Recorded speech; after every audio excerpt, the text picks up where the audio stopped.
15. kısmet Ustad-ı Muhterem El-Hac Abdurrahman Nahun Tegnahun Tahir Tana'nın cevabiyetinden mevzutu da bolta Mevlud Khani ne yaparım bir günden bir aya ve bir aydan ne yaparımsın 10 kaya geçenlerinin hakkında.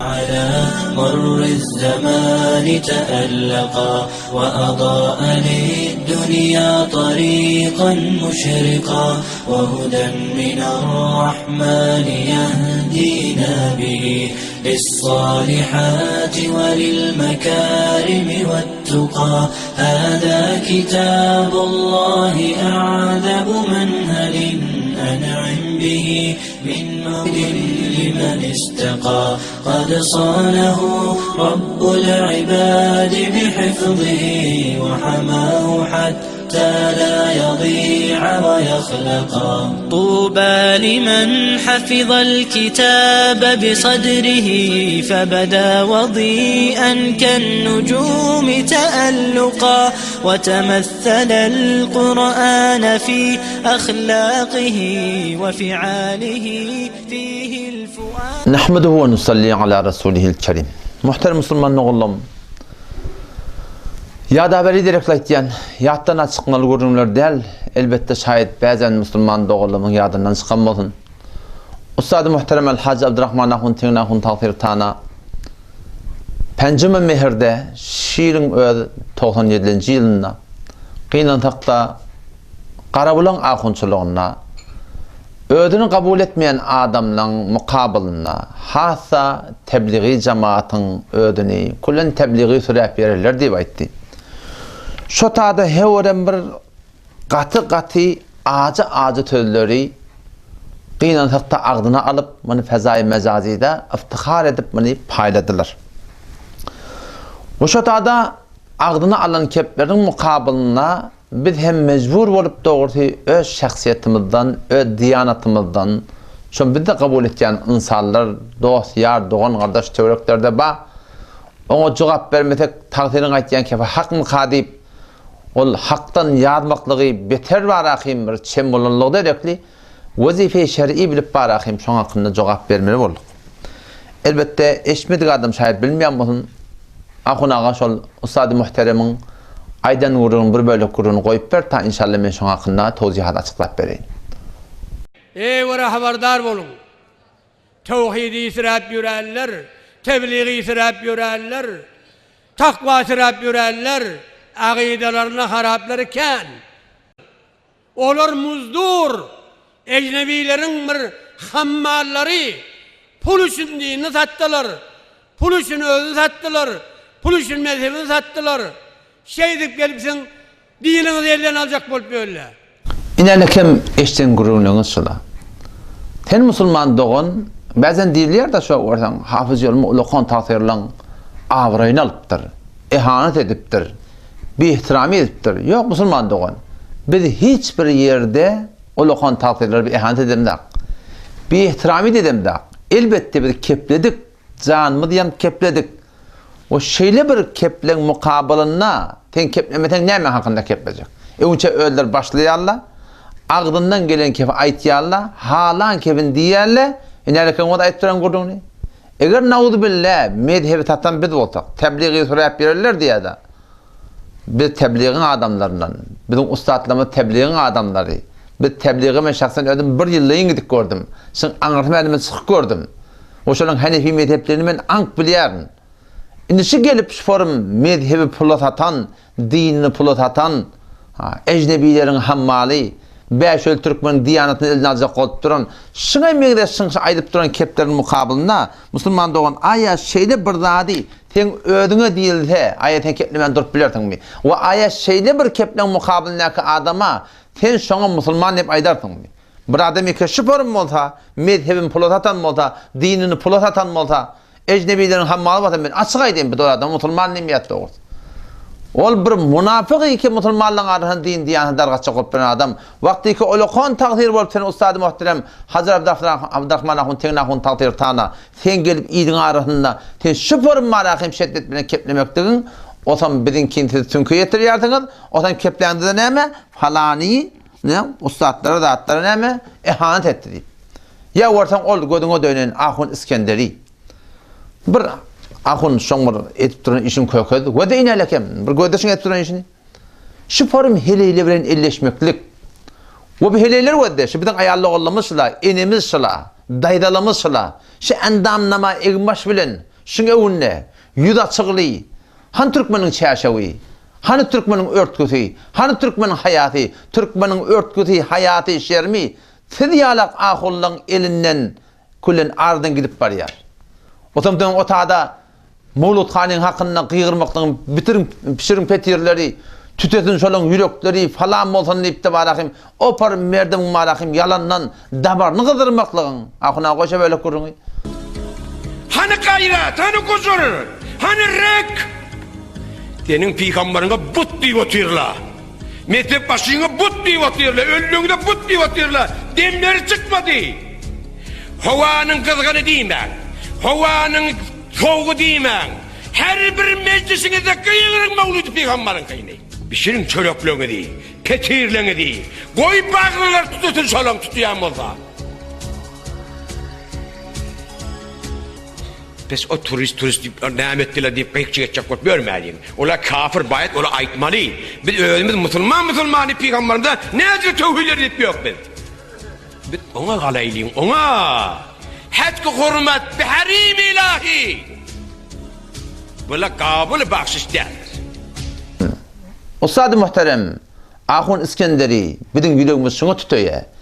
Keten sirahatan haram edip durtan heleler bilen elleşip. O da şu form heleyle bilen gelseň elinden awşamaly. O şu suratynda da o da elňe bir parça da ýok, parça bolany bilen setler sat haramdat. Biziň ýüregimiz şuňa tutýar. Biziň damarymyz şuňa galýar. Sen han rek diýip aýtýardyň, sen eger regin ba bolsa, sen gel türkmeniň namysyna getir, türkmeniň hayatyna getir, türkmeniň şermine getir. Näinki gelip şu form bi hayatçylygy, şu form marahim bagyşlaňa binamysçylygy, ki gelip bir namehremiň elinden awşamaly. O da ahun matdyran adamyň şundan aňyrda binamsyk bolarmy? Musulman türkmen ahim. Otanda burada diýsen, hawa falan ahun awryn alypdyr. Biz siziň awryňyzda, siz diniň awrynlygy, şu etýän işleňiz bilen. Inelekim bu fakirda wada. Am garasy, şunýalak, teninkiyalak, yalandan gyzdyryp adamlaryň gözi ýaşyny wada fakiriň. Gözi ýaş edip oty senýalak ahunyň aýtýan gurrugine.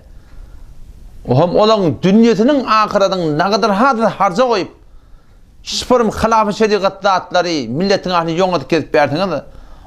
Ustad muhterem Alhaj İskender Ahun taqdirleri biziň ýüregimiz şuňa tutýar. Biziň ýüregimiz şuňa ýa taqdir. Osam şu daýdan, Ustad muhterem Hacı Abdurrahman Ahun, Teňn Ahun taqdir tana. O şuňa meňde sizni hem şuňa meňde işler etýärdiňiz.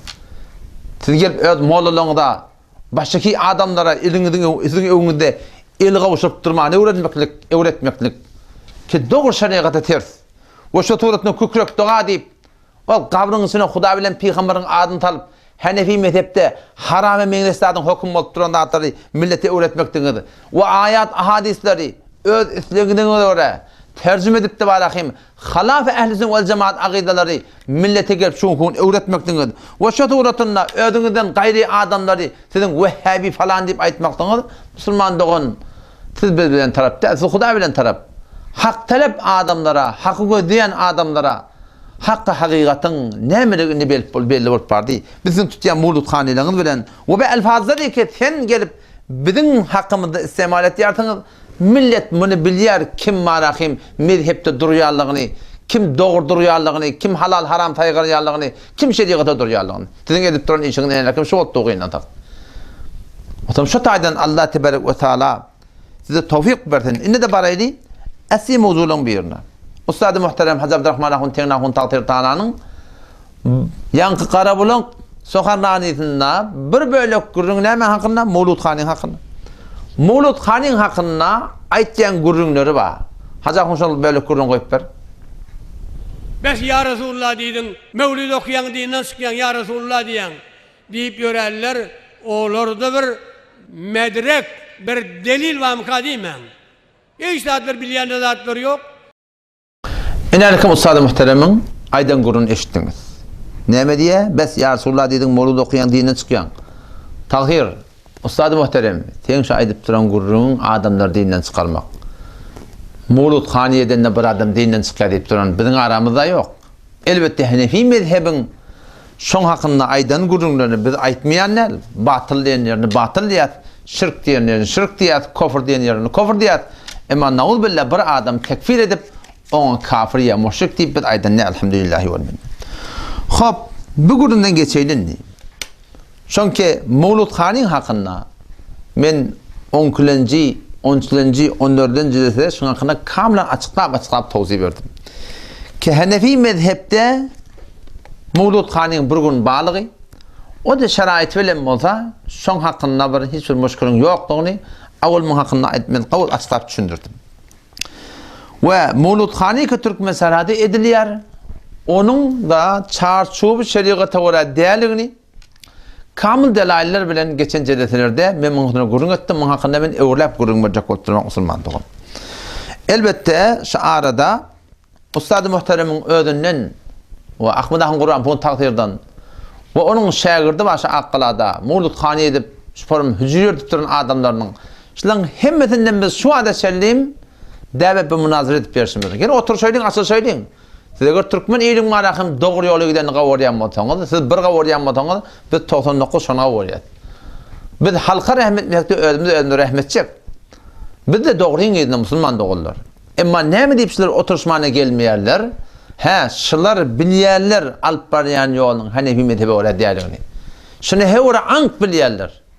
Ýoksam näparum bolýar poçty mikrofona baranna, poçty tribuna baranna bil ýal saýraýarlar. Emma gelip oturuşmaly bolanna, oturuşmaly diýilenne ýok ýalandan bahanar tap barahim, şu turatynda barahim, gara beýlek şeýle tap atyp hiç vakti gelip bilmeyenler. Ve mesela Ankara'dayın hiç vakti aşırı gelip şu mevzulağına gelip var münazırada bizim evimizde oturup başaramadılar. O ne mi deyip? Çünkü bilyerler öğlerin alp-baryan tertibinin yalanlığını, şeriata tersliğini, Hanefi mezhebe tersliğini hemen kabul ederler. Ama çünkü bir kepleptirler. Bir zat aydıptırlar, bir zat deyiptirler, bir sörgün ev oturuptırlar, şeriata ters topturanatları emin deyiptirler. İnni gelip şonu yamaşşadan ha biz yalnız yatağı diýamaklyk şulara beter agyrdy girdi. Hemçinan ki Mecmu Fıkhi Türk mezarada da şu ayetin hakkında, taymanyň hakkında oturşamızda şu taýda yeňildiler ahy. Şu taýda jogata bölmediler. Şondan çeýle şu filmini evet jamada paýlamadylar. O biz mecbur bolup şonu sowtydan paýladyk. Hakikatin aşkar bolmakyndan gorkýarlar. Yani inşallah taala Allah tebarek ve taala öz dininiň kömekçisidir. Hakikat yüde çıkar. Şoň konuşulan hemmesi urunmaklygy hakikatyň yüde çykmaklygyndan gaty gorkýarlar. Emma bejereten mowduy. Gurun şoň ütüne ki Hanefi mezhepde bir geçen derslerde aýtdyk. Bir gün Mevlut Haniye diýip şoň murjelete tutjak bolsaň Hanefi mezhebiň ulemalary şoňa ejade beripdirler. Emma näparum bolupdyr şu Mevlut Haniye bir gün ki Hanefi mezhepde barmışdyk. Onu bir ay eltipdirler. Ve bir aydan ne yaparımsını 10 ay eltipdirler. Şun hakkında inşallah taala size de gurundeş olmakta inşallah taala. Awalla aytdım ki Mevlut Haniye'nin aslını bunyadan rişeten Türk meselede gurup giden Ustad merhum Hazarullah al-Kadir Ahun Dağıstani merhum Yarmed Ahun takdirin oluğun ustadlarının biri.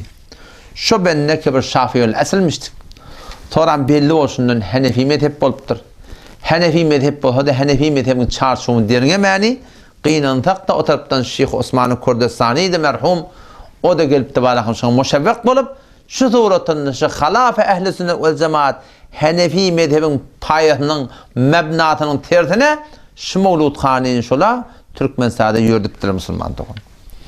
Ki geçen derste gurun boldy, men ihtilaf edip duranlar. Şawatda Nazarahun Mahri galinjik Allah rahmet etsin bennani. Şu bendere şu kitap yazıp muhakkına naqadar ha gurunlar edip emma gynantak daşlan öwlerine geçirmepdirler. Bu konu hem biz hem öwüne geçirtip başaracak ya, biz hem wezifemizi bitirecek. Ta hakyne gelecek adamlar hakka wara bolsan erti kıyamet günü biz öz yükümüz var ahim bundan agyrtmaýdy yani biz hem bilýänimiz şoňa kana aýtmak gerek inşallah taala. O da şu taýdan indi şu bölükde hormatly Hacı Abdurrahman Ahun Teňne Ahun Tahir Tananyň öz bir eden igrary bar. Oşa eden igraryň taýda gurunga çek inşallah sizde. Ne yaparım şu Mevlut Haniye bir günden bir aya we bir aydan ne yaparım 10 kaya barapdyr. Ustad muhterem şol bölek beren gurrunma bir dişin mebnasydan bir gurrun beripdir.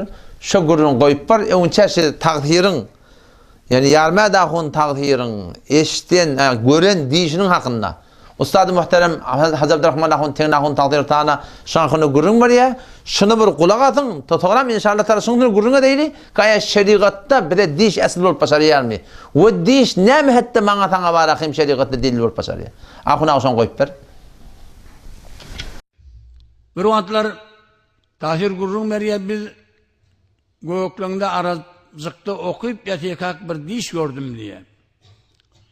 Dişimde diye bir ulak araba bilen şotak bir yer bardy diye.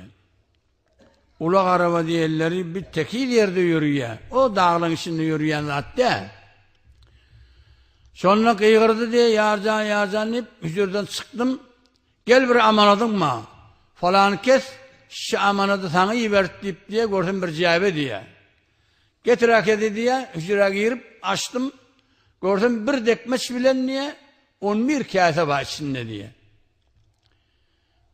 Onun işte de yankı bolya tanrı arkadaşım niye şuna çıkacak bolumda oyunu yaptırın diye. O zaman bunu Abdülkadir Ahmet Tafsir'e ustad şuna ayttım diye. Erti namazı ayttım. Süzüre bir diş gördüm. Bir dişin yorulduğunu beni erti namaz okuyamızdan sonra benden tevil allit diye. Ona şelli men fikir edeyim. Oğlum erti namaz okuyorduk. Tesbih sanırlar ettiğini derse gitmeli olamızla gel bari. Sen bir görün dişin şi mevlid bernamanı şi mantığı Türkmen saadatını okudun falan kessi. Şol okudup di, inni şol iyi vertiptir da, men şi mesela savukada sana falan kes iyi verdi. Şol iyi vertiyene şon, adın şon iyi veren olsa, ol deslap mevlidi şu mantıqada iptida eden, iptikarı şu mevlidi okuduptur. Ahular çağırıp, inni senne bir 11 kasen 11 ay, bu dekmecinde bir ay mevlidli ay deyiptir. Sen mevlidli ayda derste okuymarsın, derste okutmarsın, şununa gidip tebliğ edersin, mevlid okuyorsun. Mevlid okuymayan oğullara var, mevlid okuyorsun. O bir dekmeç, doğal dekmeç bilen koyup 11 kaseni doldurulya. Sen şu bir ayda bu kadri tebliğ et, şu bir aydaki tebliğin tesiri belki 11 aya bolup dursun diyeyim. Şuna tabir etti diye. Bolya tahir dinle. Onun tahir neymiş etti? Mevlid'de ders koyup, bizler de akidip, ova aylanıp, mevlide rıvaç verdi. Yani Ayşe Kolyanım, rü'ya diyenlerinin heyvuru hakikati var. O rü'yayı mermuza, muşra, böyle elekide, Peygamberin ağzından çıkan gep, rü'ya diyenleri, Peygamberliğin 46 bölüğünden bir bölüktür diye, elekidattan ahi. Onun için, şu rü'yanı gören salih adam olsa, şunu yorduracak kulağılığında da bir alim, bilyen adamı yordurur. İnelekem öz, eşit duran gurrunuz musulman doğun. Pedonna, Mevlud Khan'ın anırtı, şula başlayan vaktinde de şunu, ne Kur'an'dan, ne hadisten, ne Hanefi mezhepten, hiçbir yerine deliller yokmuştu. Belki bir tane dekmes bilen, 11 tane kâthen mebnatı bilen, gelip de Hanefi mezhebin tersine, gelip bir tane amali, idin arasına, soğap deyip, eneden doğma bolyan deyip, yok anğını kitaplar, dağıtlar yazılıp barakın, sen şu kun camiada, ne kadar haşın akınlar, haracat ettiler millete müteessifanı. O da ne yaparım? Bir dişi ki, gelip, ders-i Kur'an'ı tehdit etmeklige, ders-i hadisi tehdit etmeklige, ders-i fıkıh tehdit etmeklige, hücreyen tehdit etmeklige diye soru veren diş, o ne yaparım hudaylıklı olup başarır? O ne yaparım hakiki hudaylıklı iş olup başarır? Ki Hanefi mezhebin doğru tertine olup duran dağıtları, şoň tüven ravaş vermem olduğum bu hunkun huday takkatın. İlerlekim ayaşi, vağın, Ustad muhterem, sen öz beren gurulunun şimdi baki, sen bizim yanımda 4 tane asıl var deyip etmedin mi? Kur'an dedin, hadis dedin, ecma dedin, kıyas dedin değil mi? Hop şu hayti bir nasıl yaşan? Hacakun takdirin olsa aytyan gurunu koyup ber.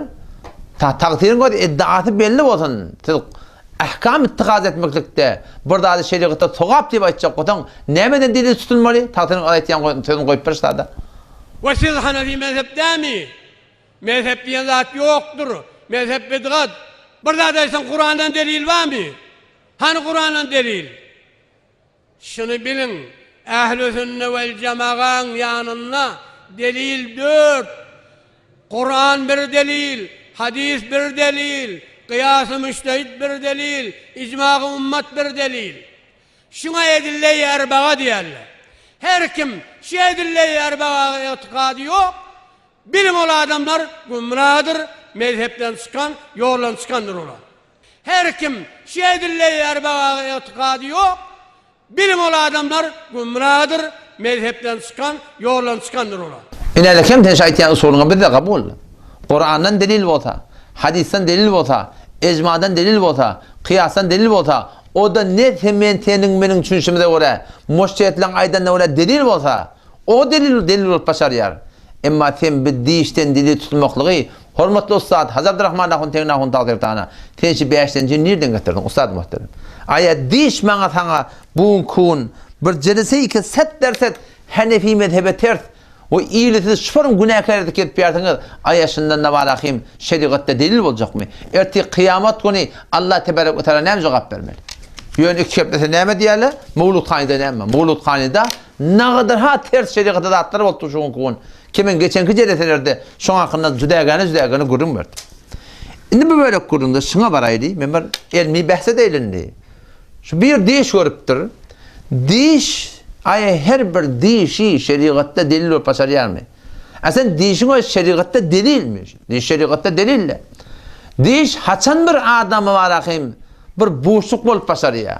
Haçan bir adamı var akıyım deyiş bir adam bir şöbren gövünün var gıdıgıp da şöyle etmekle sebep olup başarıyar. Ha ştada inalekem Miftahus Saada diyen bizim ehl-i sünnet kitabımız var. 2. cildinde 134. sayfasında Ebu'l Hasan Eş'ari rahmetullahi aleyh ve avval Mu'tezile'ymişti. Karın çağrımın adamdı. İmam Ebu'l Hasan Eş'ari rahmetullahi aleyh Mu'tezile'ymişti. Şu zamanla bir kav tahkik ettiği ehl-i sünnetin hakkında ve nihayetten delailler dağıttılar şu an hakkayet belli bulundan sonra ehl-i sünnet ve cemaate dolancaklığı sonra sonra Nebi Huda Aleyhisselam'ın dişinde var ya ve şu an ayetiye şeyde sen niye ol bir mezhepleri ki menden rivayet ettiği sen kabul ettiği baktiye Peygamber ştada İmam Eş'ari rahmetullahi aleyh ol delailleri ki delailler var delailler üstüne öz var akım dolancak olup veren vaktinde şunyalak bir gördüğün bir Hudaylık kıldıyışı da şuna var akım önküden de bir müşevvek bulup teşvik künende bulup şuna var akım bir yardımcı kömekçi olup da var akım kullen beylek yardımcılığına ehl-i ol cemaate var dolanmaklığına hemen diye şöyle olakam bir delil var diye deyiş Müslüman doğunu Ustad-ı Muhterem Hazır Abdurrahman Ahun Tengin Ahun Talgirtana her bir alimi ki öz gören deyişin şeriatı arz etmeyecek olsa her kimi öz kav gören dağında kav deyip de var onu yoracak olsa hanın ne Kur'an hanın ne hadis hanın ne icma hanın ne kıyasınla o da tədim müştehitlerin aydan ne göre ve senin şey eden işin katı bir yanlış keten şuun kuğun marakim şunu ödüne bir cüdegani delil yalık edip burada yani dekmet süren 11 tane kâheten üstüne millete buğun kuğun milyardi harca koyup verdiniz burada dike şu anda yarım lira sokap yok iyinin arasında şuun kuğun şunu millete sokap deyip düşündürüp dursun kıyınan taktı. İnalekem İmam Rabbani rahmetullahi aleyhin mektubatın bardan okuyun. 3. cildinde 31. mektupta 421. sayfasında çapı cedidden ştada okuyun hakkında görürüm var ya okuyun ne kadar delilliğine delil olmaklığa ve buradan sabit etmekle itibar ya yok mu zenhar ve kuşufe hiyali ve zuhur mesali itiqadat-ı muqarrir ehl-i sünnet ve cemaat ve şekerallahu teala sa'im az dest nedahan ve be khab hiyal khud garrana şevan yani diş gördüm ben yüreğime şıparım düştü falan etti deyip bana alınaman ki necat bi mutabeti inferge naciye mutezevveriniz keten eğer sen Kur'an'a ve sünnete ve şeriata ve bu tabarakim şol çarşı bu gitmeni khab hiyalın yine bir düşecek bu Müslüman doğan onu Huday takkınımızın idimizin ne olacak bildi. İnalekem yeni bir mektubuna gidiyor. Avval cildinde 281. mektubunda ve 635'ten sefetinde çapıcı dittim ben aytiyallam. Şu taadısını açıklap aydıptır. Haibe hasır derin tarikat siyasi yani çın diyan çeken şu tariqada, tariqayı Naqşbandiydi. Kete şu kul ödüğü Naqşbandi diye aytiyardınız. Ol bir adami ki dahili in tariq şebat ve muraata adabin tariq nekunet. Ki tariqa geldin, tariqa girdin. Men ödün Naqşbandi diye aytın. Falani men pirim diye aytın. Emma şın şeraitin raayet etmede şol anırvası diyan çeken adam.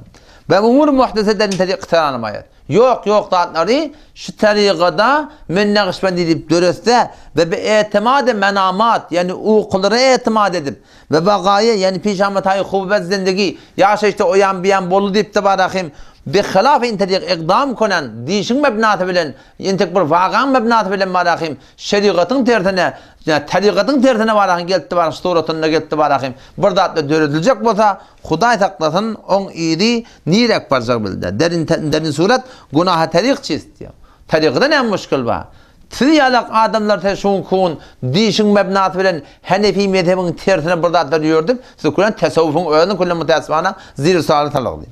O berahim menamat ve ağadı xud mutemeşşiyes.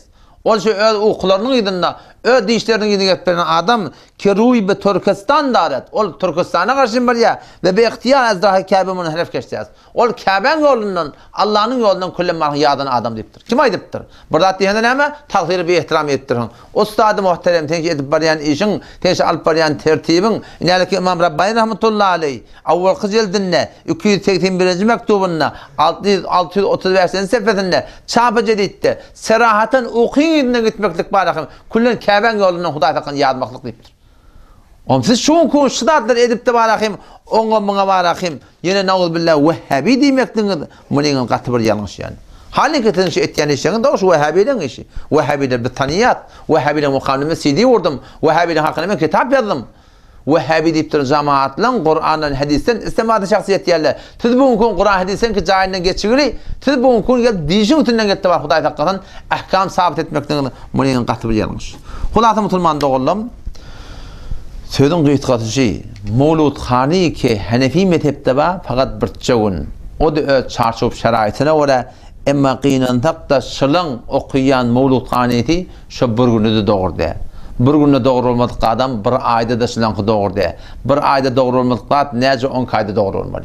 Avulaca bir ayın ödünde bir efteğin içinde Mevlud Khani diyen de Hanefi mezhepte yok. Böyle öğlerinin bir tane dekmeşpiler 10 tane kâteni orta atalıp hiçbirden deliller olmani şun kun gitti varağım şey deyip milletin arasında Hanefi mezhebinin tertine varağım fetva verip kesip ona bana Vehhabi diyenler ama ödet diyen işler doğruca Vehhabi'den işi ki Kur'an'ın hadisten istinbatı şahsiye edip Hanefi mezhebinin tertine Hanefi mezhebinin fokalın aydan tertine heyodiyanların öyle delil ödenip kıynatakta bu kun varağım şeriata tertatlara fetva verip kesip Onun o dönen işte şeyler vakada imamımızın var biri, benderin imamımızın batı. Fetva veriyor gurrununla. Men niye? Mün tane kitapta gördüm diye Mevlud Khani'nin bağlığını. Ustad-ı muhterem, imamımızın muhterem, sen mün tane de 100.000 kitapta da var ağaten. Vaktiyete de şerayet yok. 100.000 tane kitapta da Mevlud Khani bağlı göründen peyda yok. Men aytiyana şu adağa namaz okuymak Kur'an'na var. Şundan gönlü delil var mı? Ama vaktiyete namazın şerayeti yok. Ayşe namaz doğru olup bilir mi? Tenahım 1000 tane kitaptı, 100.000 tane kitapta gören bilenler. Vakti tenşe ayttiyan Mevlud Khani'nin şeriata orada, şu burunun adı şeriata orada, ilin arasında buna ne yapalım sokak deyip bularak. İnelekem yamaşadan kavga turdurlar, kıyıkçı ederler. Müslüman doğun, Ustad-ı muhterem, Hacı Abdurrahman Ahun, Tengna Ahun, Takdir Tanrı, sen, Ustad-ı muhterem, Kurbanpur, o başka öyle kolları ki Mehmet'in adını sokultturmak. Çünkü ödüğün ben adımı tutup da varayım, şu suratında varayım bir yaman tevhiller edin. Tek mi sizin adını tutup durun? Siz Ustad-ı muhteremler, siz ki sahibi hücre, siz ki sahibi mualla, siz ki varayım sahibi member, siz eğer vağın alıp barayan tertibini çın doğruluğunu bilen mi tamam? Ne mi deyip siz oturuşmakla çekiliyorsunuz? Gelin inşallah. Otur söyleyin, hiç bir gurun yok ki. Sen aytmada böyle hakkı kabul etmiyor. Bizden el çıkın. Biz de şu açın münazır edemizde tarafı münazırımız kabul eder deyip barakın baramda millete düşündürecek olup bariyat. Millet düşünüyor deyip bariyat bir doğru. Sizden şu tarzda inşallah ben haişim şey. Kesin inşallah Teala gelin oturuşuna gelin. Yandı yakınlıkta Ustad merhum yankı Abdi Ahun taqdirin sawtini koyup durla Mevlud Khan'ın hakkında. O fakir Allah rahmet etsin bennani. Yankı Şafii mezhepten dili getiriyor. Baba Mevlud Khan'ı bir gün bolmaktan süreyim. Şafii mezhebi dili gerek ki. Şafii mezhepten de dili gerek ki. Hanefi mezhebin öz içinde bağdaç. Ama şu bir gün şeraiti bilen. Men heyran yani siz gelip şi alıp barayan tertibi halaf şeriatından siz nämen gidin ustad muhteremler. Men ýyňy erti kıyamatdan soňra näme jogap bermeli. Şu borum heliki kaçıştırıp şu borum ütüňden pul döküp heliyle bilen salamlaşıp siz ulukon takdirler bolup ýylyň dogry heliliň ortandyryp gurrun berip dogry şeriata ters bolup etmekliklerin ustad muhterem şoň ýyny nirek bolmaly. Erti kıyamatdan soňra kim jogap bermeli? Wese şoňa näme jogap bermeli? O biziň ýydyňyzdan goýup giden günäňi bolup galjak. Indiki gelip duran nesille sizden sıdatları göreldi edip de onlar sıdatı edip duracaklar. Erti kıyamatın sıdatlarının cevabını kim vermeli? Allah tebarek ve teala tevfik versin. Vesselamu aleyküm ve rahmetullahi ve berekatuhu.